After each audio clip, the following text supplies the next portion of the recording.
10% అదనపు టికెట్ల కోసం IPL team sun Risers Hyderabad ను బ్లాక్మెయిల్ చేసిన కేసులో హెచ్సీఏ అధ్యక్షుడితో పాటు పాలక వర్గాన్ని సిఐడి అరెస్ట్ చేసి విచారణ చేస్తోంది. ఐపీఎల్ మ్యాచ్ సందర్భంగా జగన్మోహన్ రావు అదనంగా 10% టికెట్స్ కేటాయించాలని బ్లాక్మెయిల్ చేశారని ఎస్ఆర్హెచ్ గతంలో ఫిర్యాదు చేసింది.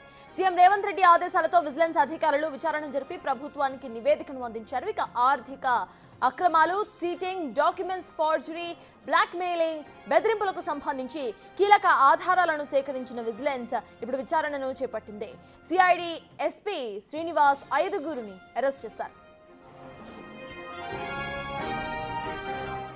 హెచ్సీఏ అక్రమాలపై సిఐడి రీజనల్ ఆఫీస్ లో విచారణ జరుగుతోంది. హెచ్సీఏ అధ్యక్షుడు జగన్మోహన్ రావు, సెక్రటరీ దేవరాజ్ ని నిన్న ప్రశ్నించింది.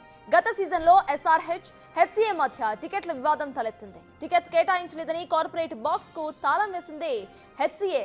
ఘటనతో హైదరాబాద్ వదిలిపోతామని ఎస్ఆర్హెచ్ యాజమాన్యం బెదిరించింది.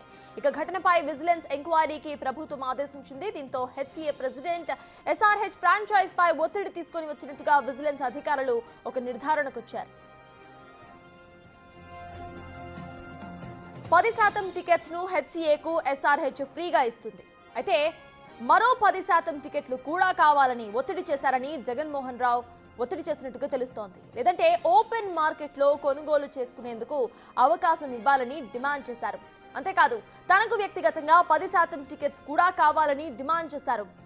వ్యక్తిగతంగా టికెట్లు ఇచ్చే ప్రసక్తే లేదని ఎస్ఆర్హెచ్ తేల్చి చెప్పింది. టికెట్లు ఇవ్వకపోవడంతో మ్యాచ్ సందర్భంగా జగన్మోహన్ రావు ఇబ్బందులకు గురిచేశారు. లక్నో మ్యాచ్ సందర్భంగా వీఐపీ గ్యాలరీకి హెచ్సీఏ సిబ్బంది తాళం వేసేసింది. దాంతో హెచ్సీఏపై చర్యలకు విజిలెన్స్ సిఫార్సు చేసింది.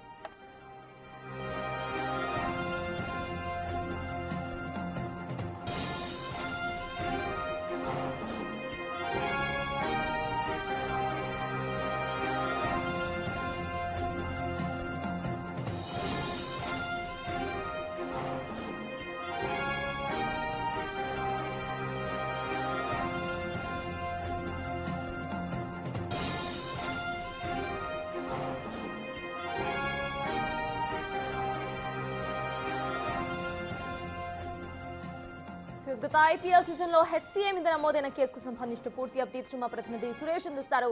సురేష్, చెప్పండి, ఎప్పట్లా ఇచ్చే 10% కాకుండా అదనంగా 10% టికెట్లు కావాలి, at the same time individually కూడా 10% టికెట్స్ కావాలి అంటూ హెచ్సీఏ సంబంధించి జగన్మోహన్ ఇది చేసినట్టుగా తెలుస్తోంది. దీనికి సంబంధించి ఆయన మీద ఎన్ని కేసెస్ నమోదయ్యాయి, at the same time updates ఏంటి? మొత్తం సిఐడి 2 కేసులు నమోదు చేసింది. ఆ కేసులోనే జగన్మోహన్ రావుతో పాటు మరో 4గురిని అరెస్ట్ చేసి సిఐడి రీజనల్ కార్యాలయానికి నిన్న సాయంత్రం తీసుకొని రావడం జరిగింది. ప్రస్తుతం ఇక్కడే ఎస్పీ శ్రీనివాస్ ఆధ్వర్యంలో విచారణ కొనసాగుతుంది. రాత్రి 1 గంటలకి కుటుంబ సభ్యులకు జగన్మోహన్ రావును అరెస్ట్ చేస్తున్నట్టు ఇంటిమేషన్ కూడా ఇవ్వడం జరిగింది. అయితే ఏదైతే లక్నో మ్యాచ్ సందర్భంగా ఐపీఎల్ సీజన్లో టికెట్ల వివాదం నడిచింది, పెద్ద దుమారమే అప్పుడు రేగింది. ఎందుకంటే హైదరాబాద్ని వదిలి వెళ్ళిపోతామని చెప్పేసి సన్ రైజర్స్ హైదరాబాద్ హెచ్చరికలు జారీ చేస్తూ ఒక మెయిల్ని కూడా ప్రభుత్వానికి పంపించడం జరిగింది. Hyderabad Cricket Association president Jaganmohan Rao మమ్మల్ని వేధిస్తున్నాడు, బ్లాక్మెయిల్ చేస్తున్నాడు అని చెప్పేసి కూడా ఫిర్యాదు చేయడం జరిగింది. దీనిపైనే రేవంత్ సర్కార్ సీరియస్గా తీసుకొని విజిలెన్స్ ఎంక్వైరీకి ఆదేశాలు జారీ చేయడం జరిగింది. ఉప్పల్ స్టేడియంలో సోదాలు చేసి విజిలెన్స్ రిపోర్టు ప్రభుత్వానికి అందించడంతో 2 కేసులు నమోదు చేసి ప్రస్తుతం విచారణ జరుపుతున్నారు. మొత్తం 5గురిని కూడా అరెస్ట్ చేశారు. మరికొద్దిసేపట్లోనే నాంపల్లి రెడ్డిల్స్లోని సిఐడి కార్యాలయం నుంచి మేడ్చల్ కోర్టుకు తరలించి అక్కడ మెజిస్ట్రేట్ ముందు ఈ 5గురిని కూడా హాజరుపరిచే అవకాశం కనబడుతుంది. ఏదైతే అదనంగా 10% టికెట్లు ఇవ్వాలని చెప్పేసి కూడా సన్ రైజర్స్ హైదరాబాద్ టీంని వేధింపులకు గురి చేసినట్టుగా వాళ్ళు ఫిర్యాదు చేయడం జరిగింది. అంతేకాకుండా హైదరాబాద్ క్రికెట్ అసోసియేషన్కి సంబంధించిన నిధులు కూడా దుర్వినియోగం అయ్యాయని చెప్పేసి మరొక కేసు నమోదు చేసి 2 కేసులలో 5గురిని అరెస్ట్ చేసి ప్రస్తుతం సిఐడి కార్యాలయంలో విచారిస్తున్నారు. ప్రస్తుతం ఈ కేసుకు సంబంధించి ఇంటిమేషన్ కూడా ఆ కుటుంబ సభ్యులు ఎవరైతే 5గురిని అరెస్ట్ చేశారో వారి కుటుంబ సభ్యులకు కూడా ఇంటిమేషన్ ఇవ్వడం జరిగింది. మరికొద్దిసేపట్లోనే ఇక్కడ విచారణ అనంతరం వారికి గాంధీలో వైద్య పరీక్షలు నిర్వహించి మేడ్చల్ కోర్టుకు తరలించే అవకాశం ఉంది. ఆ తర్వాత కోర్టు రిమాండ్ చేసిన తర్వాత కస్టడీకి తీసుకొని మరింత విచారణ చేసే అవకాశాలు కనబడుతున్నాయి. అయితే విజిలెన్స్ రిపోర్ట్ ఆధారంగానే సిఐడి ఈ కేసుని దర్యాప్తు చేస్తుంది. ఎలాంటి వేధింపులు చేశారు, అసలు ఏం జరిగింది, హైదరాబాద్ క్రికెట్ అసోసియేషన్లకు సంబంధించిన పూర్తి డీటెయిల్స్ అంతా కూడా ఇవ్వడం జరిగింది. దానికి సంబంధించి ఇప్పుడు విచారణ కొనసాగుతుంది. అయితే ఆర్థిక అక్రమాలు కూడా జరిగాయని చెప్పేసి సిఐడి గుర్తించి పూర్తి ఆధారాలతో వీరిని అరెస్ట్ చేయడం జరిగింది. ఎవరైతే ట్రెజరర్ శ్రీనివాసరావు కూడా అరెస్ట్ చేయడం జరిగింది. ఇంకా సీఈఓ సునీల్ కాంటే, అదేవిధంగా ప్రధాన కార్యదర్శి రాజేందర్ యాదవ్, ఆయన భార్య కవితను కూడా అరెస్ట్ చేసి ప్రస్తుతం విచారణ చేస్తున్నారు. మరికొద్దిసేపట్లోనే సిఐడి డీజీ చారు సిన్హా కూడా ఇక్కడికి చేరుకొని రిమాండ్ రిపోర్ట్ను కూడా పరిశీలించిన తర్వాత కోర్టు ఎదుట వీరిని హాజరుపరిచే అవకాశం కనబడుతుంది. అయితే సన్ రైజర్స్ హైదరాబాద్ని వదిలి ఏపీకి కానీ ఇతర రాష్ట్రానికి వెళ్ళిపోతామని చెప్పేసి కూడా చెప్పడంతో హైదరాబాద్కి సంబంధించిన బ్రాండ్ ఇమేజ్ తగ్గుతుందని చెప్పేసి ప్రభుత్వం చాలా సీరియస్గా తీసుకొని ఇందులో ఏం జరిగిందనే దానికి సంబంధించి పూర్తి విచారణ జరిపి విజిలెన్స్ రిపోర్ట్ అందిన తర్వాత సిఐడి ద్వారా కేసు నమోదు చేసి దర్యాప్తు చేస్తున్నారు. ప్రస్తుతం 5గురిని కూడా ఇదే దాంట్లో సిఐడి కార్యాలయంలో పెట్టి విచారిస్తున్నారు. ప్రస్తుతం ఆయన జగన్మోహన్ రావుకు సంబంధించిన అనుచరులు, అభిమానులు కూడా పెద్ద ఎత్తున ఇక్కడికి చేరుకోవడం జరిగింది. కానీ ఇక్కడ ఎవరిని ఉండకుండా పక్కకు పంపించేయడం జరిగింది. ప్రస్తుతం 5గురు కూడా లోపట విచారణ ఎదుర్కొంటున్నారు. రాత్రి నుంచి కూడా విచారిస్తున్నారు. అసలు స్టేడియంలో ఏం జరిగింది, ఆ రోజు కార్పొరేట్ బాక్స్కి తాళం వేసి సన్ రైజర్స్ టీంని బెదిరింపులకు గురి చేసిన జగన్మోహన్ రావు అని చెప్పేసి కూడా ఫిర్యాదు చేశారు. అప్పట్లో ఇవి కొట్టిపారేసినప్పటికీ కూడా విజిలెన్స్ విచారణలో ఇది నిజమని తేలింది. దీంతో సిఐడి అధికారులు కేసు నమోదు చేసి 5గురిని కూడా అదుపులోకి తీసుకొని అరెస్ట్ చేయడం జరిగింది. ప్రస్తుతం ఒక్కొక్క అధికారి కూడా సిఐడి అధికారులు ఇక్కడికి వస్తూ ఉన్నారు. కేసుకు సంబంధించిన పూర్తి వివరాలు తెలుసుకొని ఎస్పీ శ్రీనివాస్ కూడా ఇక్కడికి చేరుకోవడం జరిగింది. ప్రస్తుతం ఆయన ఆధ్వర్యంలోనే కేసు అంతా కూడా నడుస్తుంది. నిన్న 4:30 సమయంలో జగన్మోహన్ రావుని ఇంట్లో అదుపులోకి తీసుకొని సిఐడి కార్యాలయానికి తీసుకొని రావడం జరిగింది. ప్రస్తుతం అప్పటి నుంచి కూడా ఇక్కడే విచారిస్తున్నారు. జగన్మోహన్ రావుకు సంబంధించిన న్యాయవాదులు కూడా ఇక్కడికి చేరుకోవడం జరిగింది. అరెస్ట్ చేసిన ఇంటిమేషన్ ఇచ్చారు కాబట్టి కోర్టులో ప్రొడ్యూస్ చేసిన తర్వాతే మేము అనుమతిస్తామని చెప్పేసి ఇప్పటివరకు మాత్రం ఎవరిని కూడా అనుమతించలేదు. ప్రస్తుతం అయితే 5గురు కూడా లోపటే ఉన్నారు. ప్రస్తుతం రాత్రి నుంచి విచారణ జరుగుతుంది. అసలు హైదరాబాద్ క్రికెట్ అసోసియేషన్లో ఏం జరిగింది, అక్రమాలు ఏం జరిగాయి, వాటికి సంబంధించిన పూర్తి వివరాలపైన ఆరా తీస్తున్నారు. దానికి సంబంధించిన రిమాండ్ రిపోర్ట్ను కూడా సిద్ధం చేస్తున్నారు. ఎందుకంటే కోర్టులో హాజరుపరుస్తారు కాబట్టి రిమాండ్ రిపోర్ట్ సిద్ధం చేసిన తర్వాత వైద్య పరీక్షల అనంతరం ఏదైతే మేడ్చల్ మెజిస్ట్రేట్ ముందు హాజరుపరచనున్నారు సిఐడి అధికారులు. ప్రస్తుతం అయితే జగన్మోహన్ రావుతో పాటు మొత్తం 4 అంటే 5గురు సిఐడి కార్యాలయంలోనే విచారణ కొనసాగుతుంది. మరికొద్దిసేపట్లోనే 5గురిని కూడా ఇక్కడ నుంచి తరలించనున్నారు.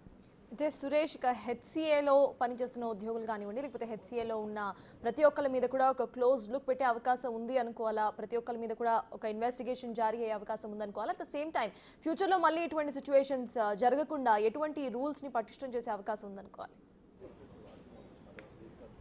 అంటే ఐపీఎల్కి ఇండియానే కాదు వరల్డ్ వైజ్గా ఫేమస్ ఉంది. ప్రతి సీజన్లో కూడా ఐపీఎల్ మ్యాచ్లు హైదరాబాద్లో నిర్వహిస్తూ ఉంటారు. అవే కాకుండా గతంలో కూడా ఇంటర్నేషనల్ మ్యాచ్లు జరిగినప్పుడు కూడా టికెట్ల వివాదం తరచూ జరుగుతూనే ఉంది. టికెట్లకు సంబంధించి సరిగ్గా ఇష్యూ చేయట్లేదు. లేదంటే ఇప్పుడు ఏదైతే కాంప్లిమెంటరీగా ఇచ్చేటువంటి హైదరాబాద్ క్రికెట్ అసోసియేషన్కి ఇచ్చే టికెట్లు దాదాపు ఎల్బీ స్టేడియం 39,000 కెపాసిటీ ఉంటుంది. అందులో 10% అంటే 3,900 టికెట్లు 10% ఇస్తారు. అవి కాకుండా మరొక 3,900 టికెట్లు కావాలని చెప్పేసి జగన్మోహన్ రావు ఒత్తిడి తీసుకొచ్చాడు, మమ్మల్ని బ్లాక్మెయిల్ చేశాడని చెప్పేసి కూడా హైదరాబాద్ సన్ రైజర్స్కి సంబంధించిన టీం దీనికి సంబంధించి ఫిర్యాదు చేయడం జరిగింది. దానిపైనే విజిలెన్స్ ఎంక్వైరీ జరిగింది. ఈసారైనా అసలు అవకతవకలు జరగకుండా టికెట్లు ఇష్యూ కావచ్చు, హైదరాబాద్ క్రికెట్ అసోసియేషన్లో ఎలాంటి అక్రమాలు జరగకుండా సిఐడి పూర్తి విచారణ చేసి ఎవరైతే బాధ్యులు ఉన్నారో వారిపై చర్యలు తీసుకోవాలని చెప్పేసి డిమాండ్ చేయడం జరిగింది. అంతేకాకుండా ఏదైతే హైదరాబాద్ క్రికెట్ అసోసియేషన్కి సంబంధించిన నిధులు కూడా పక్కదారి పల్లాయని చెప్పేసి కేసు నమోదైంది. కాబట్టి పూర్తి ఆధారాలు సేకరించిన తర్వాతే 5గురిని అరెస్ట్ చేసినట్టు తెలుస్తుంది. దీనికి సంబంధించిన పూర్తి సమాచారం అయితే సిఐడి ఇప్పటివరకు ఇవ్వలేదు. అరెస్ట్ చేసిన ఇంటిమేషన్ సమాచారం ఎవరైతే 5గురిని అరెస్ట్ చేశారో వారికి సంబంధించి కుటుంబ సభ్యులకి రాత్రి 1 గంటలకే ఇవ్వడం జరిగింది. కాబట్టి ఈరోజు సాయంత్రం వరకు ఈ 5గురిని కూడా మేడ్చల్ కోర్టులో హాజరుపరుస్తామని చెప్పేసి కూడా సిఐడి అధికారులు చెప్తున్నారు. ప్రస్తుతం విచారణ కొనసాగుతుంది. ఇంకా ఈ కేసుకు సంబంధించి వివరాలన్నీ కూడా వారి నుంచి అడిగి తెలుసుకున్నట్టు తెలుస్తుంది. ప్రస్తుతం ఇదే నాంపల్లి రీజనల్ కార్యాలయంలోనే జరుగుతున్నాయి. ఈ 10% టికెట్స్ ఏవైతే ఉన్నాయో మొత్తం 39,000 కెపాసిటీ ఉన్న ఉప్పల్ స్టేడియంలో దాదాపు 3,900 టికెట్లు ఇచ్చినప్పటికీ మళ్ళీ ఇంకా అదనంగా 10% ఇవ్వాలని చెప్పేసి సన్ రైజర్స్ పైన ఒత్తిడి తేవడం, వారిని బ్లాక్మెయిల్ చేయడం, 2 కార్పొరేట్ బాక్స్లకి లాక్ వేయడంతోనే ఇష్యూ అంతా కూడా జరిగింది. ఆ మెయిల్స్ కూడా డైరెక్ట్గా సన్ రైజర్స్కి సంబంధించిన టీమ్ హెడ్ మెయిల్ చేయడం జరిగింది. ఆ మెయిల్స్ అన్నీ కూడా బయటికి రావడం జరిగింది. కానీ అప్పుడు ఇవన్నీ కొట్టిపారేశారు. సమస్య సర్దుమణిగిందని చెప్పేసి కూడా జగన్మోహన్ రావు మాట్లాడుతూ చెప్పడం జరిగింది. కానీ ఇప్పుడు విజిలెన్స్ ఎంక్వైరీలో ఇవన్నీ వాస్తవమని చెప్పేసి తేలడంతో సిఐడి అధికారులు కేసు నమోదు చేశారు. మొత్తం 2 ఎఫ్ఐఆర్లు నమోదు చేసి 5గురిని కూడా అదుపులోకి తీసుకొని విచారిస్తున్నట్టు తెలుస్తుంది. ఈ కేసుకు సంబంధించి విచారణ వేగవంతమైంది. At the same time thank you Suresh. మనం చూస్తున్నాం ప్రెసెంట్ 10% అదనపు టికెట్స్ కోసం IPL team sun Risers Hyderabad ను బ్లాక్మెయిల్ చేసిన ఇష్యూలో ఇప్పుడు హెచ్సిఏ మీద చర్యలకు పాల్పడుతోంది సిఐడి. హెచ్సిఏ జగన్మోహన్ రావు ప్రెసిడెంట్ ను ఇప్పటికే అదుపులోకి తీసుకున్నారు. వైద్య పరీక్షల అనంతరం కూడా ఆయనను క్వశ్చనింగ్ చేసే అవకాశం ఉంది. ఈయనతో పాటు మరో 5 ఉద్యోగులను కూడా ఇవాళ ప్రశ్నించే ఛాన్స్ కనిపిస్తోంది.